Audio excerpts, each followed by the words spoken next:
Kim English is the new head coach at Providence. And this situation has the potential to get a little awkward for Missouri fans. Plus, Kobe Brown has a really interesting decision to make. One I think he's going to take right to the deadline. So let's talk about that and more on the future of Missouri hoops right now on Locked On Mizzou. You are Locked On Mizzou, your daily podcast on the Missouri Tigers. Part of the Locked On Podcast Network, your team every day.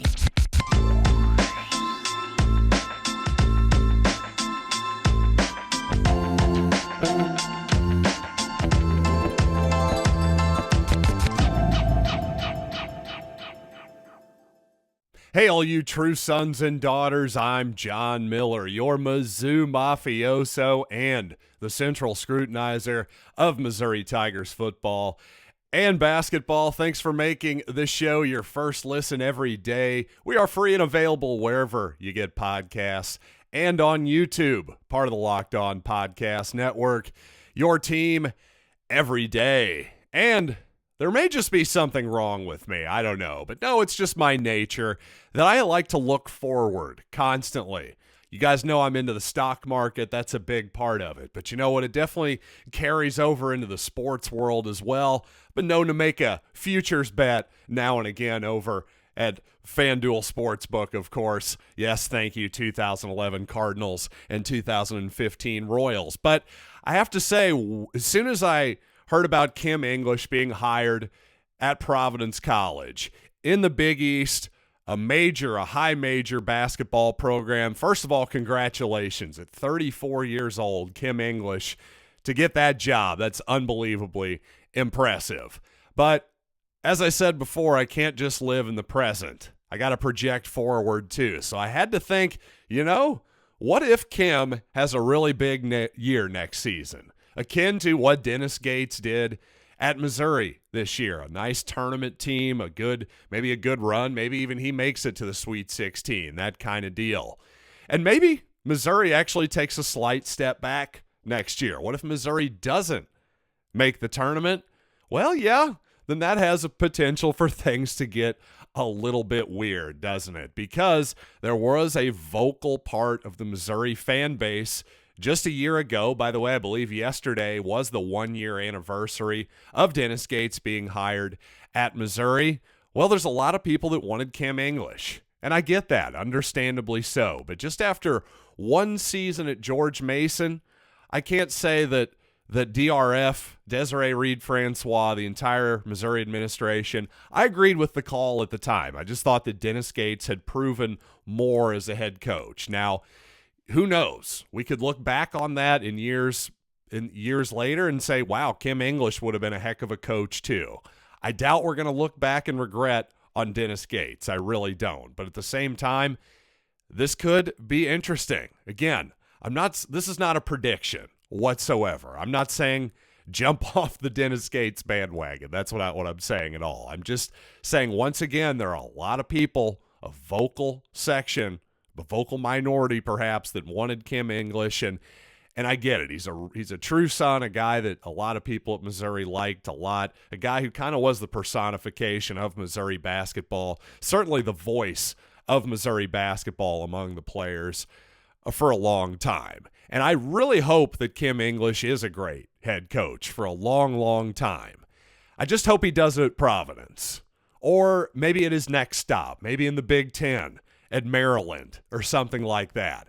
Just not in the Southeastern Conference. Please, Kim, don't break my heart. And if for whatever reason down the road Kim English could be Missouri's head coach, maybe he will get another opportunity, another shot. You never know. Weird things happen in college basketball, in sports, and in life. So you know what? That would be cool too, of course. You never know, again, how those twists and turns in life, where they can take you.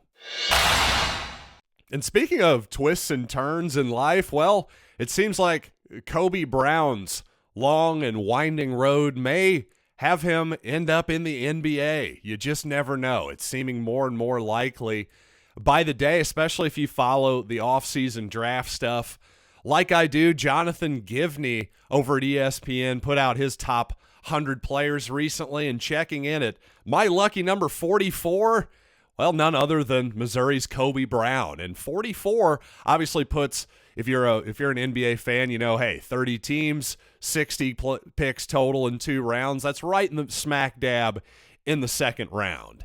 And I will say, let's clarify something here. A lot of people say, hey, if you're a guaranteed first-round pick and you can get that guaranteed money in the first round, well, then you got to go. And to that logic, I'm pretty much with them on that, except actually you have to expand it out a bit further than the first round in reality at this point. Because these days, while yes, it's correct that in terms of the collective bargaining agreement, the rules of the league, if you're picked in the first round, you get a guaranteed contract. But in the second round, you can still be offered a guaranteed contract. Just like, for instance, just last season, in fact, Kennedy Chandler, a guy who played at Tennessee, you may remember that name. Well, he signed with the Memphis Grizzlies after being taken with the 38th overall pick. Remember, Kobe Brown, at least by Jonathan Givney, 44th in his big board. Well, that kid got a record largest guaranteed salary for a second-round player at $4.94 million. So just shy of $5 million there. That's a nice bit of paper there for somebody like Kobe Brown or Kennedy Chandler or me and you. No doubt about that. So that's real life-changing kind of potential money there. Obviously, a guaranteed contract and opportunity in the NBA, despite the fact that Kennedy Chandler hasn't done much in the league so far his rookie year. Well, he's still on the roster, and the Grizzlies are going to give him a long look for sure, longer than they gave Jonte Porter because, well, again, the guaranteed money is much more in this case. The point is, back in the day, it would have been a no-brainer. Kobe Brown has basically proven all that he can prove at the college level, and why not try to make it work? Give it a shot at the pro level. But, of course, with NIL, it's a little bit different now, isn't it? Because coming back to Missouri for one more year actually makes a lot of sense these days. Just ask Oscar Tshiebwe at Kentucky this past year, who reportedly made over $1 million in NIL money, maybe well over, if you believe some of the reports out there. So, especially for somebody who is as recognizable as Kobe Brown is, I would argue that his face is probably more recognizable than Luther Burden's. And yet Luther Burden, of course, got a big, Rusty Drewing ad and all this stuff, chips and all this kind of stuff. If Kobe Brown comes back next year, I promise you he's going to have plenty of opportunities to make decent money at Missouri. But I don't think they can compete with $5 million guaranteed. If he's creeping into maybe the top 40 or so, and which I think he could, by the way, well, see ya, Kobe. I wish you a lot of luck, and I hope you enjoy that money. I really do, because you've definitely earned it. A great Tiger, a great kid, and in terms of, he's got until June 12th. That's the deadline. So we'll know then, and I think he's got a tough decision on his hands, so I think he'll probably push it out towards then. However, I think actually this offseason stuff should help Brown, because while he may not be the most explosive athlete in the world, that was maybe exposed a little bit against Alabama, of course, and at times against bigger opponents that can be thrown at him. But to me in the NBA, though, Brown isn't going to be asked to really bully through bigger players very often, if ever, offensively. Now, he can definitely punish the smaller guys. He's proven that, and that's a good thing. That'll still be the case at the pro level. I just don't think that sometimes the spots where Kobe struggled this year, I don't think he's going to be asked to do that.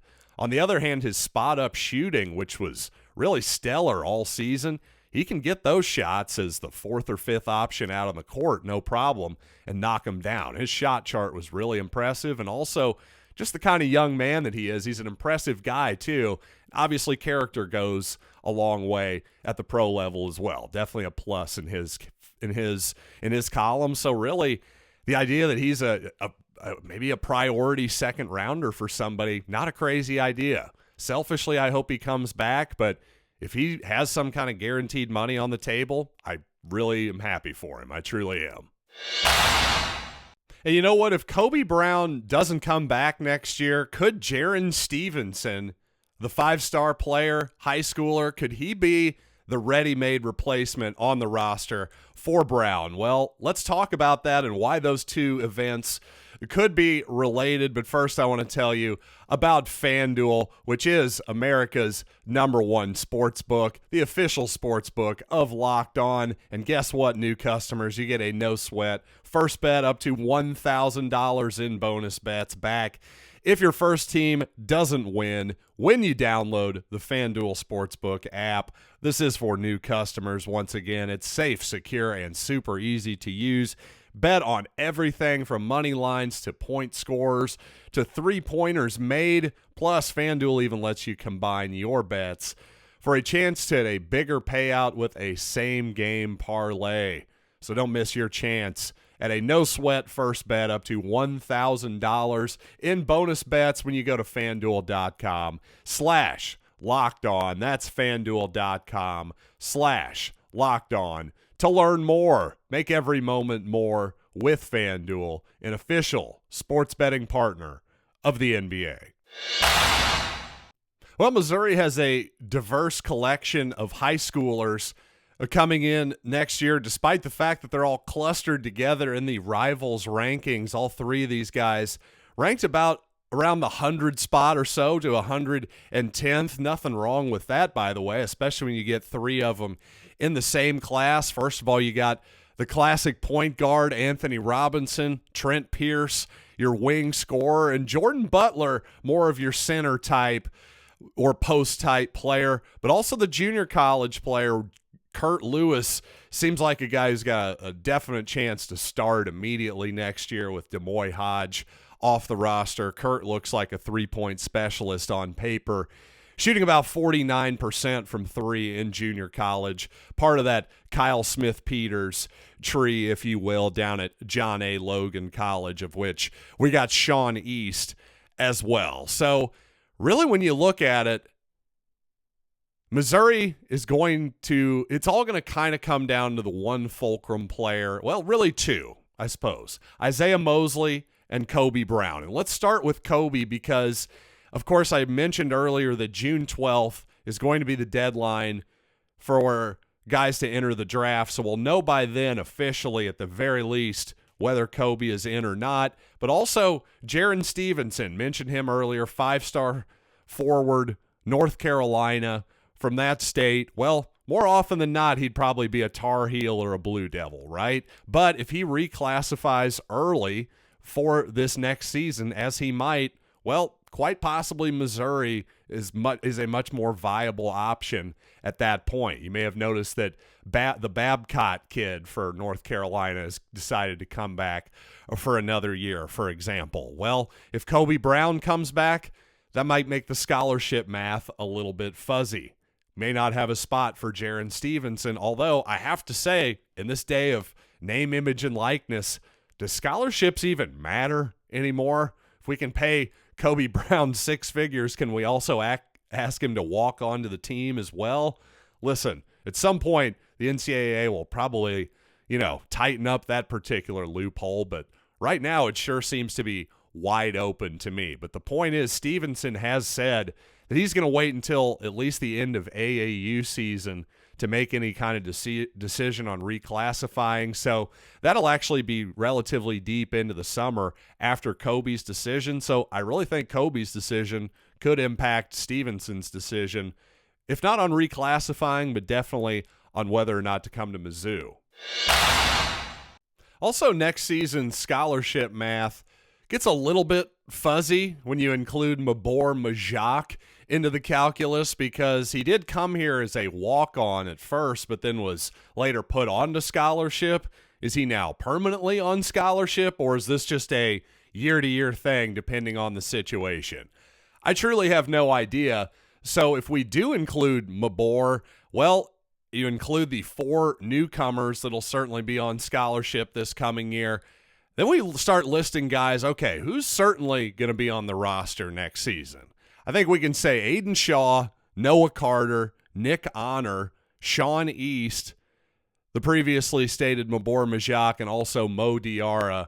I think all those guys are going to be on the roster. So that means the question marks are, of course, the previously mentioned Kobe Brown, Isaiah Mosley, and, of course, the two guys who really didn't play very much who are on scholarship this year, Caleb Brown and Ronnie DeGray. Now, how much of Ronnie's was because of injury is questionable. There were some times early in the season when he wasn't getting off the bench very much either. So certainly on paper, you could see Missouri wanting Caleb Brown and Ronnie DeGray to possibly transfer. But again, the obvious question is then, well, if Kobe's back, does that mean Caleb has to be back as well? Are they a package deal? Once again, does scholarship math even matter anymore? Again, who's gonna be the first person to cross that Rubicon in college basketball and just say, the heck with it, we're putting two obvious starters on walk-on status, but I don't know. I guess Rusty Drewing or the Locked On Mizzou podcast or whoever will pay them the difference. That's going to happen one of these days if it isn't already, and there's a prominent example that I'm not thinking of. But I don't know. At this point, if you're Missouri, you almost got to think about it, right? And, of course, if you follow the news online, on Twitter, various different reports and retweets from different athletes saying, hey, I've got Mizzou in my top 3, top 5 in the transfer portal. Boy, it's awfully hard being a head coach these days. Right in the middle of March Madness, you got to deal with the transfer portal madness as well. Well, to me, there needs to be a new job created for all of this new stuff. So let's talk about that right after these quick messages. Well, obviously, I love Missouri basketball and football, but you know what? I love to study the NBA and the NFL too. And one thing about those sports is there are a ton of examples of the coach and the GM being the same person simultaneously, holding both of those positions. And most of the time, it usually doesn't work out very well, especially as time goes along here and teams get more and more sophisticated. Quite frankly, the days of Boston Celtics legendary coach Red Auerbach also running the roster and the transactions, the days of him being able to snooker some real estate tycoon who owned, I don't know, the Phoenix Suns or whatever, those days are basically over because now owners have hundreds of scouts, data analysts, team doctors, etc., that give them every piece of information and potential edge that they can possibly find. And my point here is that college hoops and college basketball have very much become like that. They are essentially semi-pro sports at this point. And especially with the transfer portal and the amount of teams out there in college versus the relatively small amount of teams in those pro leagues, I mean, my goodness, there's just no way you can expect Dennis Gates, for instance, to have a handle on the rest of the country and their rosters and all the talent that is throughout the 330 some odd teams that are in Division I college basketball. And to my point, Dennis Gates has one good season and is now making $4 million a year. I mean, the amount of money being thrown around here is unheard of. So if he's worth $4 million, and I'm not saying he's not, I'm just saying if he's worth $4 million, then how much are the best players in this sport worth? Especially difference-making basketball players and quarterbacks. And just like pro general managers have to deal with a salary cap and an owner's budget, well, name, image, and likeness, the amount of money that whoever at Missouri and Boone County is throwing around, alumni, all that good stuff are throwing into these collectives, well, at a certain point they run out of it. And if you spend it wisely, well, that could be the difference between a mediocre season and a championship season. And then on the other side of it, if you spend poorly, well, that kind of thing can have huge consequences for the entire program and indeed the coaches as well. So my point in all of this is, while, of course, professional teams have had dedicated general managers who run the roster, essentially, or the head of roster management, separate from coaching, completely separate from it, Well, I think you got to start doing that in college too. There has to be a de facto general manager. Whether you call it a GM or not, there needs to be somebody who is paid almost as much money as the head coach, by the way. Certainly millions of dollars at this point, because that's how important the transfer portal is. That's how important high school recruiting and evaluation is. If you can get that stuff right, I mean, all that money is going to pay for itself. That's pretty obvious at a certain point. You'll have more and more people coming through the gates at Faurot Field, Mizzou Arena, buying season tickets, all that good stuff. We saw the fans come back big time this year under Dennis Gates, and credit to all the Missouri basketball fans out there. I love every second of it. I'm just saying, if we want to keep it going, I sure hope there's somebody specifically in charge of roster management. So with all that being said, thanks for being patient this week as we slowly but surely start to slide into off-season Locked On Mizzou scheduling. And thanks, as always, for making Locked On Mizzou your first listen today. For your second listen, check out the brand new Locked On College Basketball. Isaac Shade, Andy Patton, they give you everything you need to know, plus big-time guests, including coaches and players throughout the college landscape. That's Locked On College Basketball, available on YouTube and wherever you get podcasts. So, until next time, I'm John Miller, and this has been Locked on Mizzou.